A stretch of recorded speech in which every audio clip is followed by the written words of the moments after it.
What it do, y'all? We're here for our Saturday night secret sermon. This is when we are getting back into our Secret Teachings of Jesus episodes. There is a playlist on my channel if you are into this content.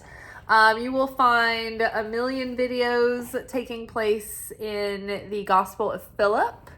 And then if you go even further back, you will find the secret book of James. So that's what we've been covering so far. So basically, Secret Teachings of Jesus is a weekly segment where I like to take us through a portion from the Gnostic Gospels. And we've been in the Nag Hammadi scriptures so far.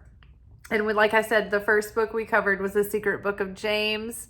And now we're in the Gospel of Philip.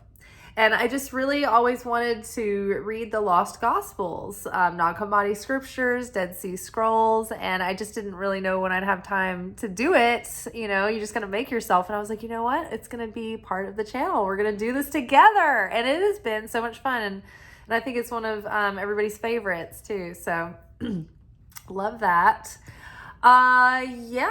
So we have just come out of a season that occurs after Passover for 7 weeks called the Omer or the Omer.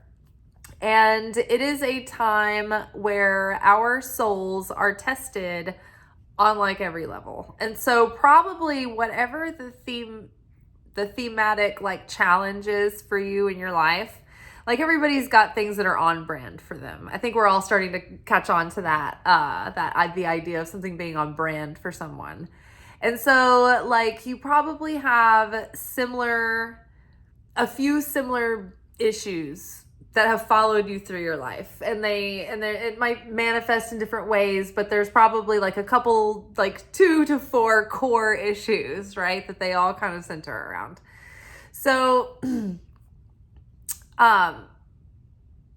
the Omer probably stirred those up so that you could be sort of triggered to quote unquote bring all that shit up again. So instead of this time being like, oh, you know, I don't want to deal with this, I want to stuff it down or whatever. It's like looking at it. Don't react. Don't fix it. Don't anesthetize it. Just let the feelings come up. Let all those stories that you're telling yourself come up. Don't get attached. Don't get involved in the stories that you're telling yourself. Don't be a part of this drama in your mind. But observe the drama playing out from the audience, right? With no emotional attachment. Don't get sucked in. And then you can see it and witness it. Start to digest it from afar and let it go. And it's so crazy because once you kind of see it playing out as your default setting, and then you can kind of trace it back to like a distant trauma or something traumatic or a wound, maybe from like early childhood or adolescence or what have you. When it comes up from your subconscious, that gives you the opportunity to transmute that thing. And so we take the heavy feelings, the regret, the bitterness, the resentment, the disappointment, the sadness, the grief, the fear, the insecurity, whatever it is, and we transmute that and change it and make it into something more positive. And then hopefully it makes us into more stronger people with deeper character and a more vivid sense of beauty in life and wisdom and discernment and compassion. That's what we hope. And you may even create something out of it, like, you know, art or poetry or a song, you know? I mean, think about how many songs have been a healing act of transmuting someone's truest, most personal pain. But because they were so real and authentic about facing it, it became universal, like something that like everyone can relate to, that it became everyone's personal story because it told everyone's personal story. Does that make sense? So I know I went on a tangent there. So the Omer this time where we get to look at the ways that we are fearful and reactive and uncertain in our patterns. And basically, this ties into, if you thought about anything that you were trying to be freed from during Passover, like being able to liberate yourself from the bondage of Egypt, right? The Egypt is like whatever keeps us enslaved, and in bondage and in chains, whether it be beliefs or pain or anger or addiction, things like that, like disorders, like people who struggle with eating disorders. That's kind of like in the same family as addiction. It's something hard to let go of. It's something hard to stop doing. Maybe it's a denial, or maybe it is like a pattern of being an avoidant, right? Or anxious, but something that has dominion and power over you that you've been trying to break free from and walk away from. So, in Passover, the Israelites leave Egypt and they go and they are faced with the Red Sea and the Egyptian army is at their backs. And then they, without any guarantee, they have to go into the Red Sea until they're up to their chins. And then that's when the seas part, right? So you have to put yourself out there and take a risk with no guarantees before the miracle could happen. You have to demonstrate that act of faith, that certainty. So you have to walk into the waters, walk into the abyss, walk into the depths, walk into the unknown without any guarantees. And the faith that in that act splits the waters, it moves the challenges out of the way, it unblocks. So then we cross the Red Sea. We've escaped from Egypt. Oh, yay, this is so great. We're elated. And then what now, though? Wilderness. We're in the unknown. And so when you leave something behind, like say, for instance, you get over an addiction, you're healing from an addiction. It's like you have to be aware that the body is going to want to cling to something else to replace that. And so sometimes they'll give addicts will eat candy to replace their cravings. Obviously eating candy addictively isn't good for you either, but it's better than like if you were addicted to like a harder drug or something. So, but it's called transference. So be careful not to fill that with something else immediately. The universe, God, Providence loves space, right? That's how we receive the blessing. But if we fill that space, it's like we didn't, we closed it up again. So the Israelites get into the wilderness, and that is us, right? We're in between worlds. We're not who we used to be, and we're not the new person yet. And so we're in this in-between realms where everything in Chrism and beyond wants to sort of get in there and be the new habit, the new pattern, the new belief in that transition phase. When we're giving up the old thing, it's like, be careful not to reactively fall into like another thing to numb that or to distract yourself from the discomfort and the unfamiliarity of having that openness in your life, that space there. It's like when you've been used to having something that preoccupies your mind, like something that you're worried about, and then all of a sudden it's like, okay, it's like you still have this ominous feeling like you need to look over your shoulder. Or like people talk about after writing a book, when it's complete, they have this sort of like emptiness and depression because there was this space that was filled with purpose. And then it's like that activity is gone and you're like, oh, there's something, it feels like there's a gap there, that space. So the Omer is the time where it's like we are out there in the wilderness, just hanging out there with our, dicks in the wind, feeling vulnerable and exposed with no answers, necessarily like we have a plan or anything. It's just like, wow, I am so uncertain. There's no answers. I don't know what I'm doing. Oh my gosh, what do I do? And that is when your subconscious feels like you're at absolute risk. and it doesn't feel secure when it doesn't have answers. And so it wants to go back into that default, into the defense mechanisms, into the habits and the things that it tells you keep you safe, but they really don't. So we are seeing through that self-defeat, that self-deceit, all of those things that come up to try to keep us in this like safety bubble, but really is just thwarting our potential and keeping us small.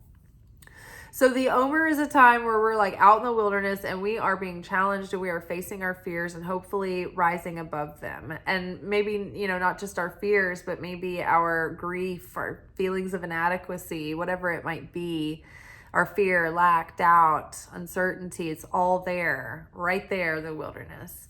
So that's when we're facing that. So we just finished that time period, which culminated into a holiday this week on Tuesday called Shavuot.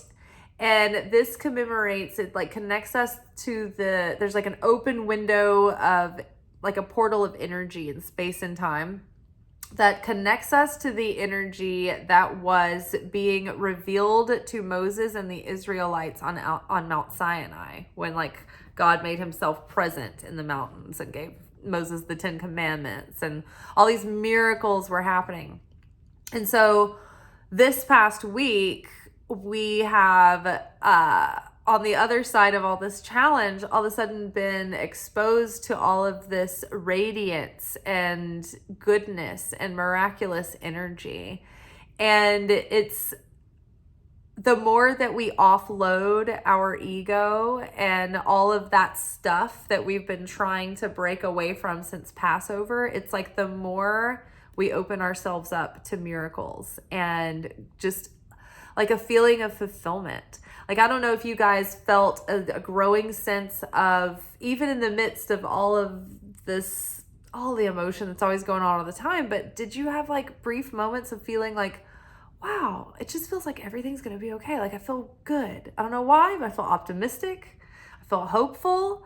I feel like stable, solid, secure, lucid, clear, calm, serene, ease.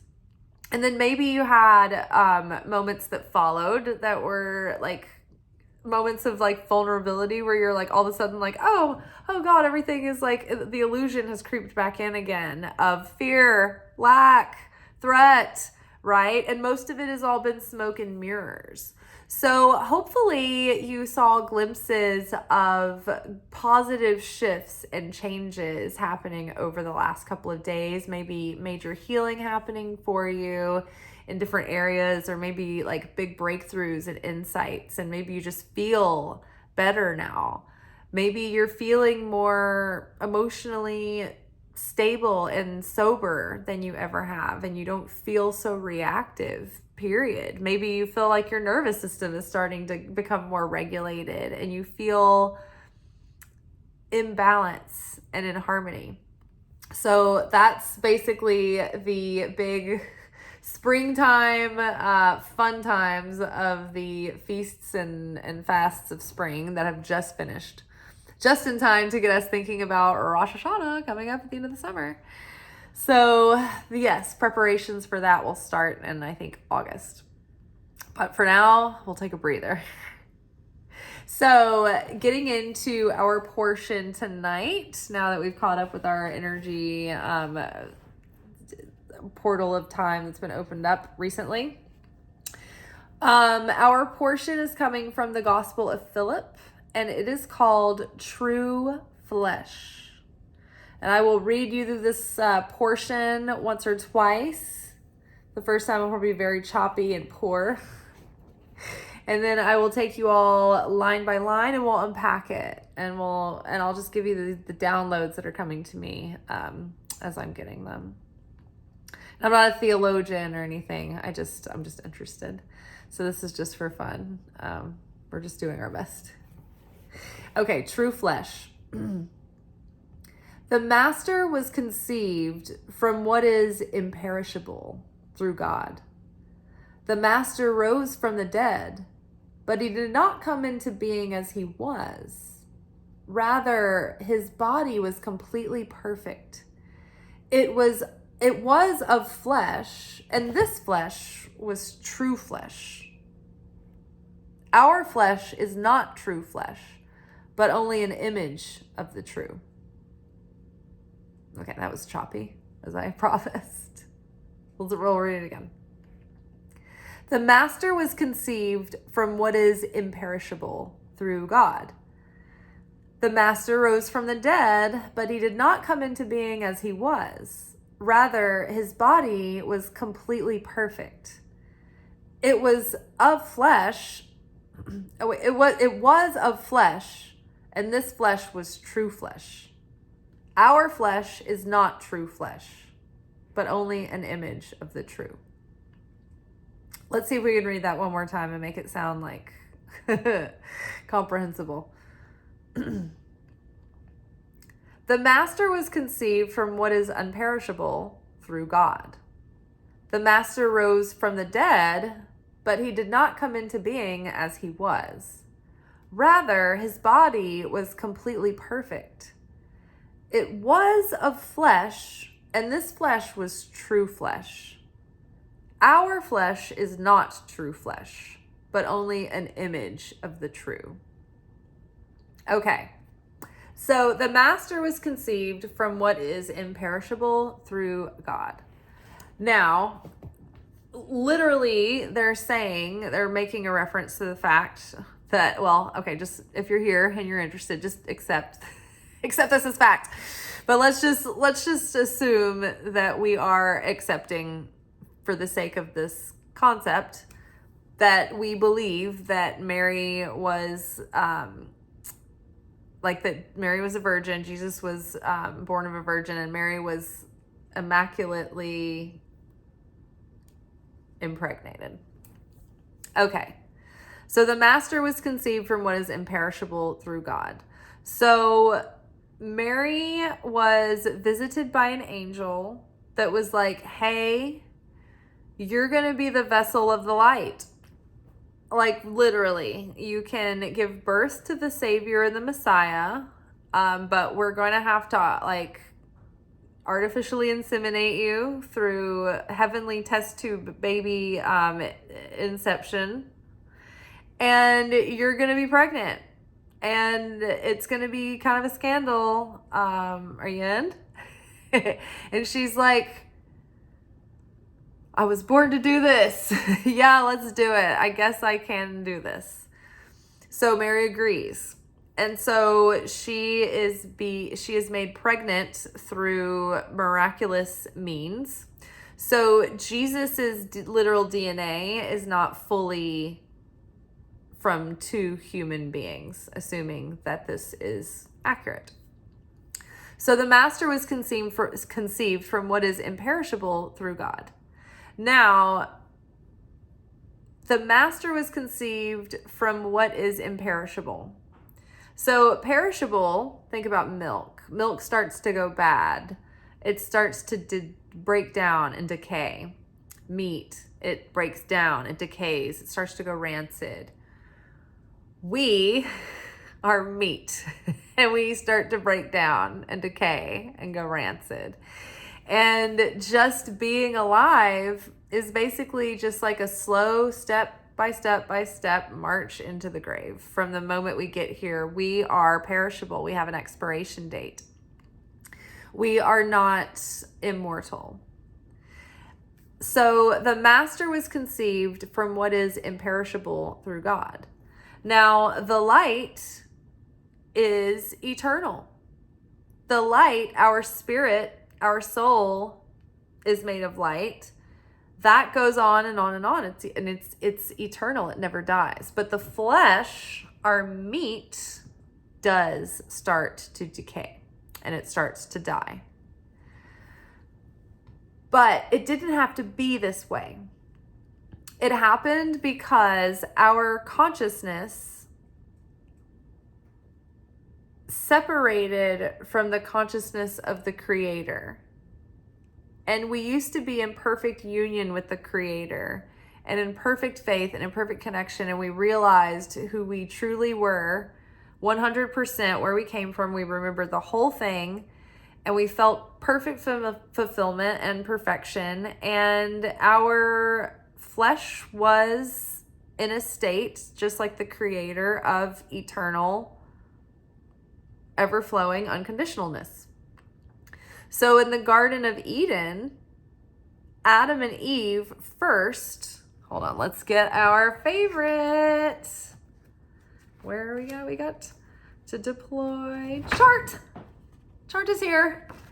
So this down here, this is the tree of life.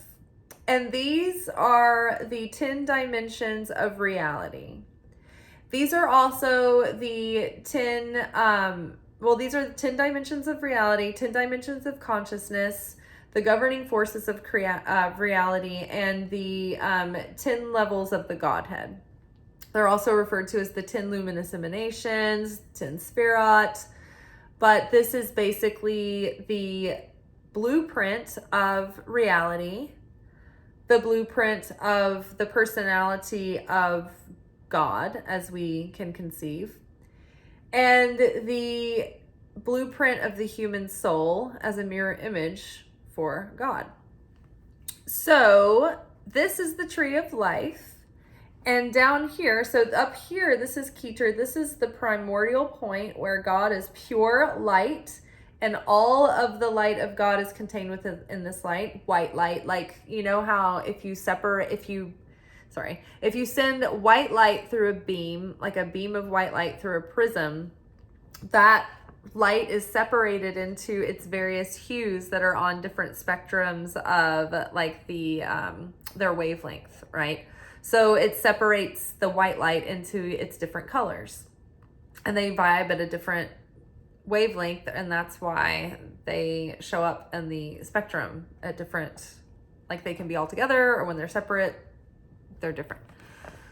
So this is the same. It's like up here is the white light, but this is the prism that it gets shown through, and it gets separated into each of its different colors, each of its different aspects of God and our psyche and our personality and the governing forces of reality. So up at the top, it's the most abstract. It's all the light, it's formless, it's all containing it in oneness and in unity. And as it goes through these filters, it gets separated out and categorized and into these more neatly quantified and communicable dimensions and ways of organizing them and functions. So by the time we get down to here, this is Earth. This is, everything gets more solid too as it flows down the tree. It becomes more condensed and it begins to solidify. So this is Earth. This is the multiverse. This is everything that we think of reality, including outer space and like the multiverses, space outside of our space. And then up here, this is the astral realm. So this is where dreams happen, like our nightly dreams. This is where our imagination and our vision happen. This is in the sacral chakra. This is where like souls come and go from pass to and from Earth. And so this was the paradise of perfection that the Garden of Eden was in. And when Adam and Eve were first in the garden before they ate of the fruit of the tree of good and evil, remember this is the tree of life. They ate of the tree of knowledge of good and evil. So they were here before they ate of the fruit. They were in like union and higher consciousness and connection with the Creator. And so they had no need of physical flesh, but they were like fleshed out light bodies, and they didn't die, and they didn't age, and they didn't even need to eat food. It was like Barbie world. If you've seen the Barbie movie where everything's perfect and they stand under the shower, but there's no water, and they like sit by their breakfast and they don't eat it, and they like pretend to drink their coffee. It was like that. It was total perfection and harmony, and there was no death, and there was no suffering, and there was no pain, and there was no aging. And so when they ate of the tree of knowledge of good and evil, that introduced the idea of death. And that at that point, when God said, "Who told you to put on clothes?" It's because we became in flesh, and these are the clothes. The flesh is the clothes, and so we were naked. We needed flesh. So then, when we knew about the difference between good and evil, and there was contrast and duality in the world, then there was life and death. It wasn't all just good anymore. There was good and bad. And so we had to labor and toil for our bread. And we've had to go through a process ever since then because every soul from mankind was born of Adam and Eve. They were Adam is all the souls of mankind. And then from him came Eve. And then they gave birth to the first people. And after that, it's just like we've been splitting off ever since. And so that's how we're all connected. And that's how sometimes there's soul families and soul groups. And we've all splintered off originally from Adam and Eve, but in the sin of Adam, that's why we are all connected to it, because it was all us. We were all there. We did it, with them. It's just that we've been split off down the family tree since then. So once we knew about the difference between good and evil, it's automatically that became part of our reality because we were aware of it, because reality is a projection of our consciousness. And so we became mortal after that, and we fell to this material realm, Malchut. So the consciousness falling and the introduction of the ego, and oh my God, you're gonna die, so I need to defend you from every threat. Ego, I need to lie to you, do whatever it takes to just keep us safe and keep us alive. Ego, keeping us separated from bliss, ego, right? So this is the tree of life. So when we reconnect, when we do the soul correction to reconnect to this consciousness, then we start to become more like the light of the Creator, and we begin to correct the soul and return to that state of eternity, of eternalness, of unconditionalness, right? So it's all about the consciousness. So the master was conceived from what is imperishable through God. So the master was conceived from all of this, the mysteries up here, but from the stuff that there was no ego. There was no flesh involved, so there was no need for death or sickness, right? Also, Jesus was fully certain in the Creator, and so he did not have that, he never fell out of affinity with the light of the Creator. He always shared affinity with God. He was perfect like that in his consciousness of remembering exactly who he is and where he came from, and not having any duality in that. And so because he was completely of one mind, one soul, one body, and one strength in alignment, that made him eternal. He wasn't wavering, he wasn't changing, he wasn't conditional. When we are the cause, we are not reacting. Like the Creator, the light, let there be light. That is the cause of everything. You can't affect God. You can't change God. God's unwavering, God's unchanging, God is eternal. God does not respond. God does not react. God is flowing, emanating. And we are the ones that disconnect from this emanation. God is always sharing. We are the vessel. We can close ourselves off. We can turn around. We can turn over. We can turn upside down. But that light is always coming in. It's just our capacity to be able to connect with it and contain it and sustain it. So Jesus was a perfect vessel. And that's why he wasn't like sick and like he didn't have like earthly tikkune to work out. It was like he was already in alignment fully with the affinity of God. So the master was conceived from what is imperishable through God. The master rose from the dead, but he did not come into being as he was.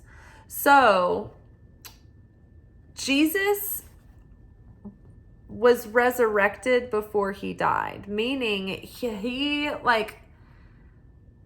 came into his fullness of being in the body of a man, to fullness of Christ consciousness while he was living. So when his flesh was broken and he fell out of affinity with the light through the breaking completely of his flesh, he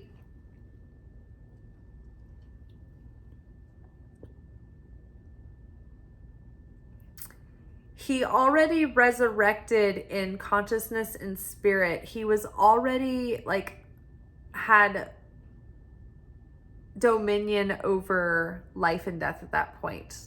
He knew he was eternal. His consciousness was so strong, he was so connected with it, that he knew that whether or not the flesh suit was on or off, that he was still on and not off, right? So, and that's what we have to free ourselves, liberate ourselves from the fear of death, or from the binds of death. And then that's how we resurrect before the flesh dies. Before we die and resurrect, we die in the ego and resurrect and are reborn in the ego first, in the consciousness, in the psychology, in the spirit, and in the soul. We are reborn of spirit, liberated from the lies and the limitations of the ego. So the master was conceived from what is imperishable through God. The master rose from the dead, but he did not come into being as he was. Rather, his body was completely perfect. It was of flesh, and this flesh was true.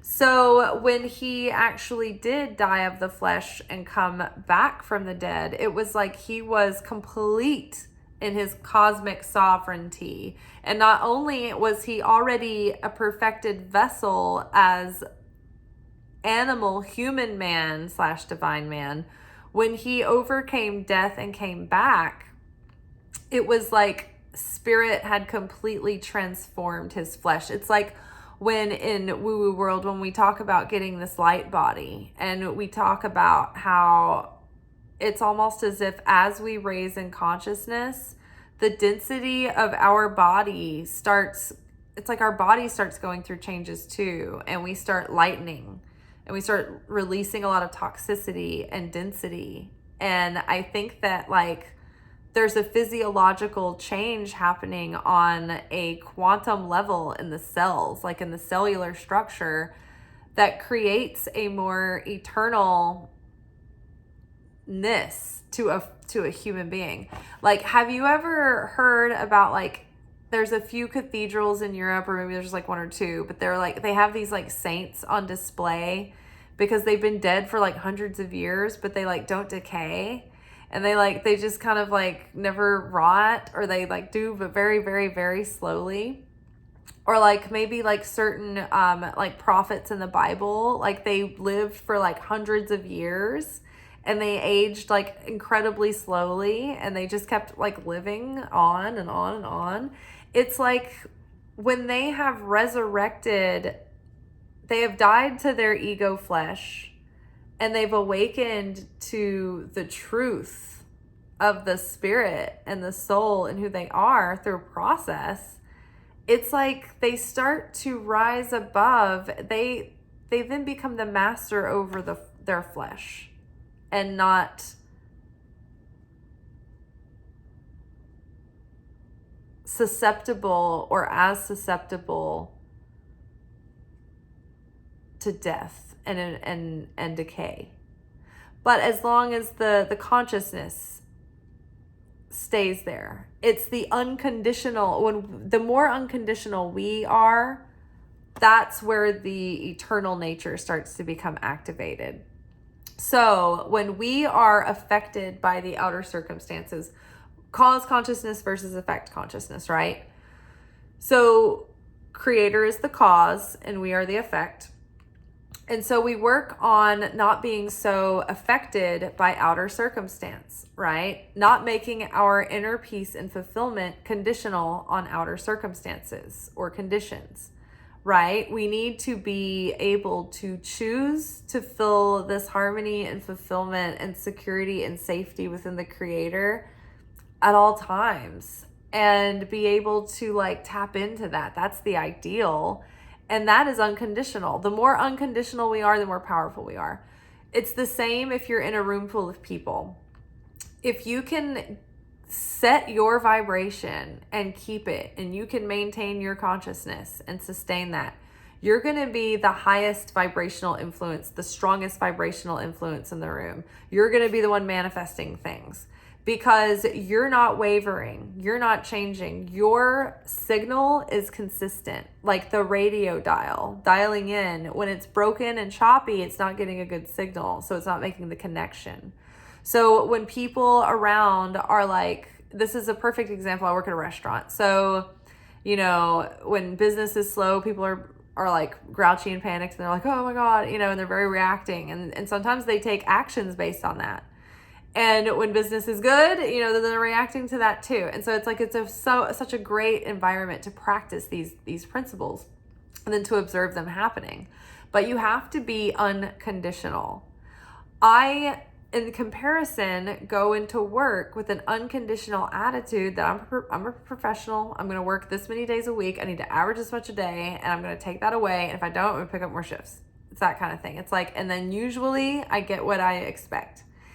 And so you can't be up and down. Oh, high one minute, low the next, scared one minute, happy the next. You can. I mean, that's how we are as human beings.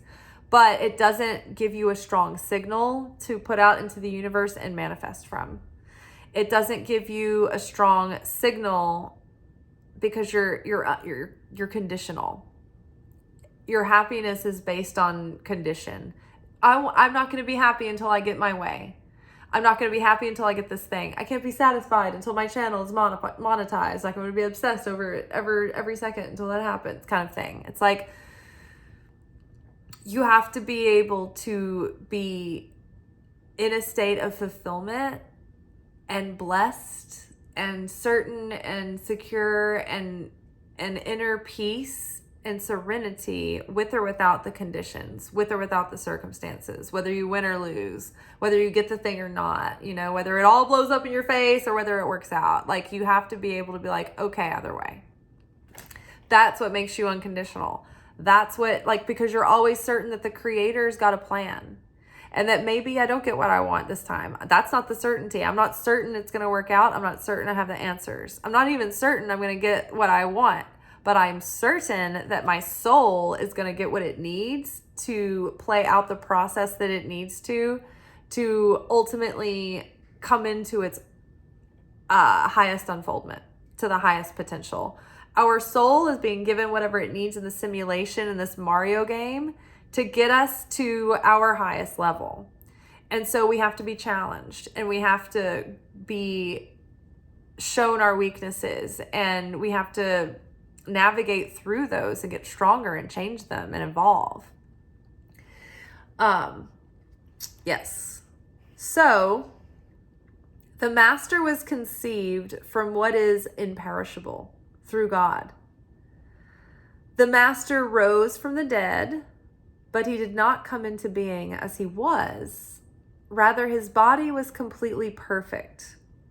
It was of flesh, and this flesh was true flesh.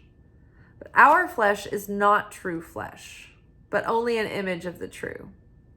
And so, as we are on the path of life, and as spiritual seekers and students, we're kind of always faced with the choice of choosing the consciousness of the tree of good and evil. Are we going to plug into that? The knowledge of good and evil. This is bad. Oh my gosh, this is terrible. This world is so conditional. A equals B, C equals D. I don't believe in miracles. I believe in logic and things. The prognosis isn't good. Oh my gosh, the wait is so long. This is going to take forever, right? The tree of good and evil has like ups and downs. But if we plug into the tree of life consciousness, like the tree of good and evil, good and bad, ups and downs, life is dualistic, that comes with pain and suffering, and that comes with condition, and that comes with an expiration date, and that's what kills us. It breaks us down over time. It causes us to rot. But when we plug in to that tree of life, where we're like, oh, wait a second, this physical world is really just an illusion, and it's not as permanent and definite as we think it is. And actually, I can plug into this tree of life consciousness, and I will suddenly be living in miracles and in favor.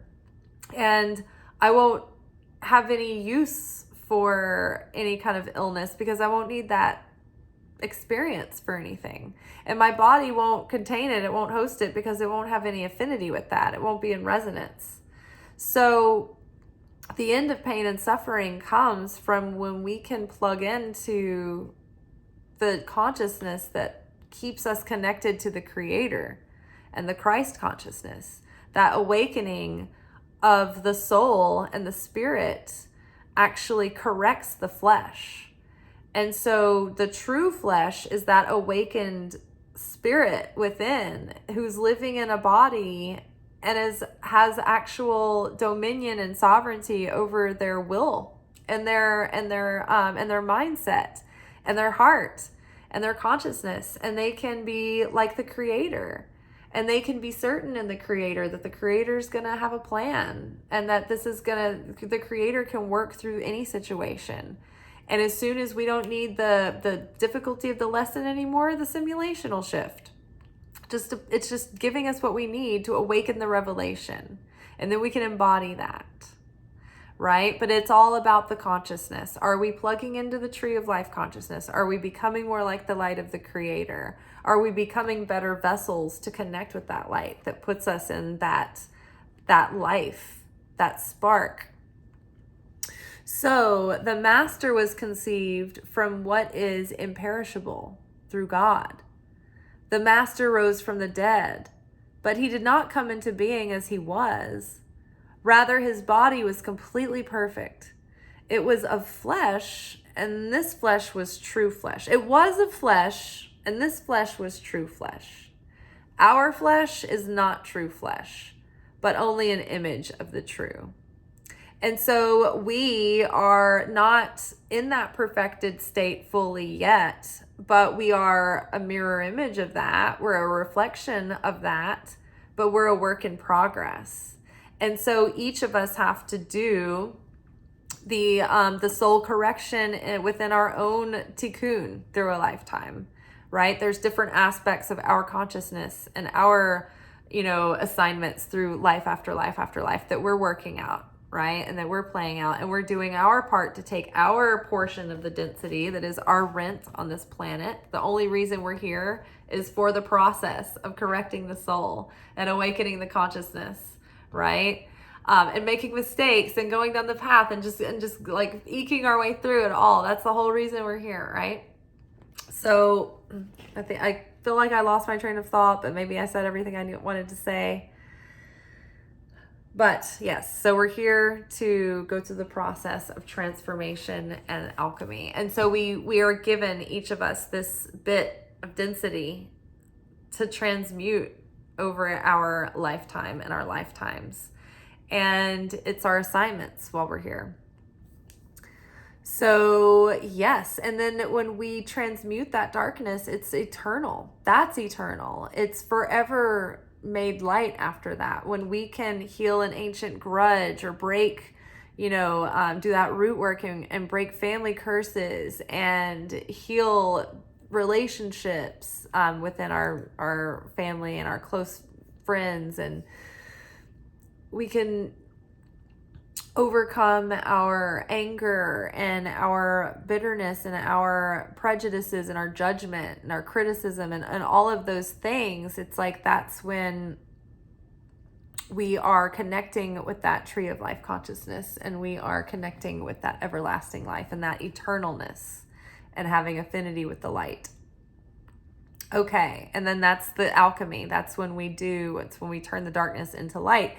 And that's when, our heart is changed. And because of that, forever, we will be, instead of perpetuating negativity into life and into the cosmos, we will be taking what would have been negativity, and it will be a deeper kindness, a deeper love, a deeper compassion, creativity, humor. You know, it will be positivity that will be spread forward after that, because that will be informing your actions, right? And your choices. So the master was conceived from what is imperishable through God. The master rose from the dead, but he did not come into being as he was. Rather, his body was completely perfect. It was flesh, it was of flesh, and this flesh was true flesh. Our flesh is not true flesh, but only an image of the true.